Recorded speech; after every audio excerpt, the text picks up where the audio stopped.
Love him or hate him, Tony Stark has been the glue that has held the MCU together ever since the very first entry in the franchise, 2008's Iron Man. Despite this, when you really step back and take a look at what the character has accomplished since he first donned his red and gold armor, something quickly becomes apparent. Iron Man kinda sucks at his job. Now, as a leader and founding member of the Avengers, he's been incredibly successful. On his own, not so much. Don't believe us? Let's break down some of his past triumphs and see what we can see.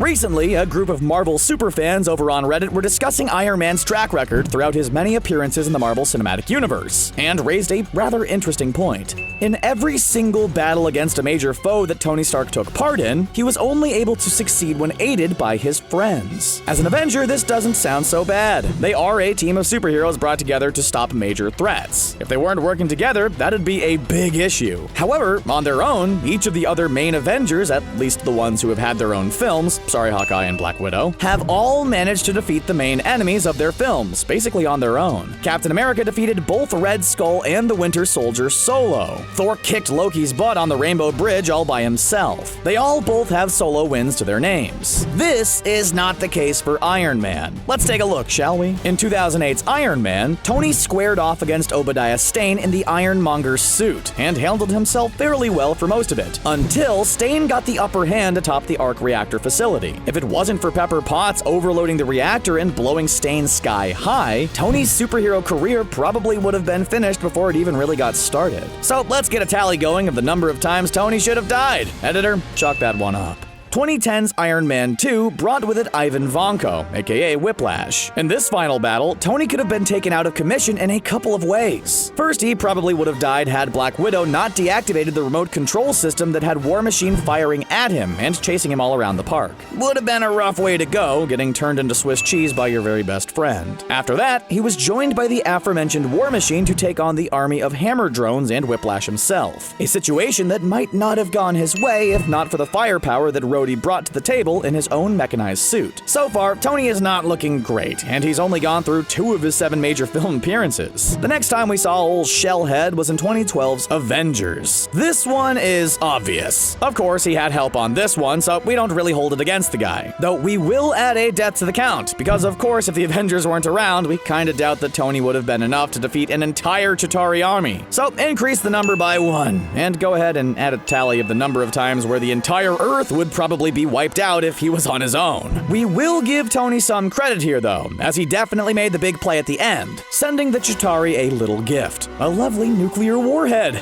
Ah, how sweet of him. Iron Man 3, released in 2013, sees Tony Stark at perhaps his absolute lowest point. While dealing with post-traumatic stress after the Battle of New York, and having one of his best friends, Happy Hogan, hospitalized in a horrific terrorist attack, our favorite billionaire playboy philanthropist wasn't exactly doing so hot. While he does manage to hold his own pretty well against the extremis-powered baddie sent to kill him throughout the film, his final fight against Aldrich Killian ultimately ends thanks to aid from a super-powered Pepper Potts. And this is a situation where he would have pretty obviously been killed, as Killian was only moments away from finishing the job before Potts struck. 2015's Avengers Age of Ultron is basically entirely Tony's fault. So not only does he require the help of the Avengers, both new and old, to take down the murderous killbot Ultron, but he is to blame for the whole thing happening to begin with. This film contains what is arguably Iron Man's first and so far only major solo win. In his fight against the Hulk, Tony managed to knock the not-so-jolly Green Giant out. That being said, this win is debatable. First, we aren't entirely sure if we should count hero versus hero battles, and secondly, he was able to win utilizing Veronica, aka the Hulkbuster armor, which was co-designed by himself and Bruce Banner, meaning that one could argue that he indeed had help in this fight. As it's debatable though, we won't add it to the tally. What we will add, however, is the final fight against Ultron in the skies above Sokovia. While Tony does showcase his combat prowess by taking down scores of drones during the climactic battle, it's highly unlikely he would have been able to get them all, allowing for the survival of Ultron and the destruction of all human life as the giant rock plummeted to Earth like a giant asteroid. Bummer. 2016's Captain America Civil War pitted the Shellhead against the Star-Spangled Man and his Hydra brainwashed platonic life partner. Admittedly, this isn't exactly a fair fight for Tony. 2 versus 1? Things weren't looking good for him from the onset. As we all know, Iron Man ultimately loses, and this leads to the near-complete disbanding of the Avengers, leaving Tony in perhaps the worst possible spot he could be with Thanos on the horizon, alone. Also, no addition to the tally here. No way was Rogers or Bucky gonna kill him,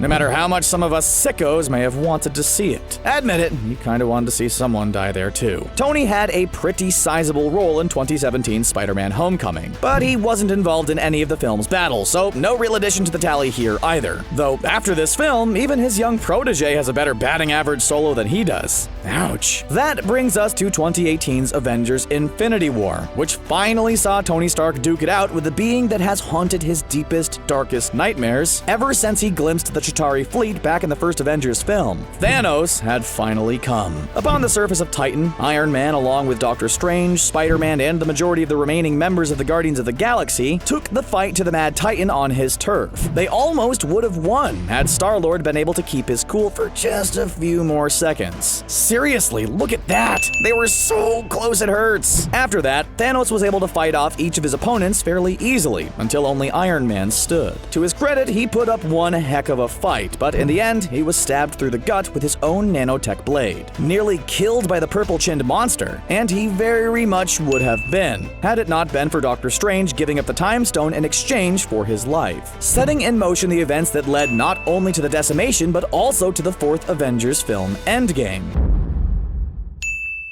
Now that we've established that Tony hasn't ever really won a major fight on his own, we are left with a rather simple question, with a not-so-simple answer. Why can Iron Man never seem to win alone? Well, despite the playful jabs we had at the guy earlier, it's important to note that Tony isn't actually a loser. This is due to the fact that he is ultimately able to triumph in nearly all of these battles, once he learns to work as a team and lean on those that he can trust. Tony Stark is often characterized as a raging egomaniac, a lovable one that throws pretty raging parties, but an egomaniac nonetheless. His initial reaction in nearly any situation is to push others away and deal with the problems himself, which usually leads to him getting beat down pretty badly. Once he does start to play nice, however, Tony is often the one who figures out how to actually win. Whether it was telling Potts to blow the arc reactor in Iron Man or figuring out how to stop Ultron's plan in Age of Ultron, Tony Stark may not play well with others, but when he stops trying to operate solo and actually strategizes, he and his friends usually win the day. Infinity War is a particularly interesting sticking point here. When the film opens, he doesn't believe that he has anyone he can rely on to help him, believing the Avengers Initiative a failure. This is why he has created the most technologically advanced suit yet. He wholeheartedly thinks that it is up to him and him alone to stop what is coming. When he first faces off against Thanos on Titan, he works with a team, and they almost win. Again, if it wasn't for one screw-up, the plan would have worked. And let's be honest, it was probably actually Tony's plan. We highly doubt that Star-Lord could have come up with something like that. He'd have probably tried to use harsh language or something. When that falls apart, however, he resorts to his natural way of thinking, going up against Thanos solo. All it gets him is a single drop of blood and a blade in the gut. So what does this all mean for Endgame? Well, it's generally assumed by most fans that Tony will play a pivotal role in the 4th Avengers film, somehow playing a part in undoing the snap. It's also widely believed that this will be Robert Downey Jr.'s last appearance as Iron Man. Therefore, Marvel will probably want to honor their flagship character and wrap up his character arc in a pretty bow, meaning that if Tony is to put matters right, he will need to relearn the lesson that has been drilled into his head for the past 10 years, that he can't do it alone. Tying into this idea is the subtle detail that in the trailer, Tony is seen wearing basically exactly what he wore during the time he was imprisoned in a cave in the original Iron Man. Also, he yet again finds himself joined by someone who he will more than likely have to work with to escape a life-or-death situation. In Iron Man, it was Yinsen.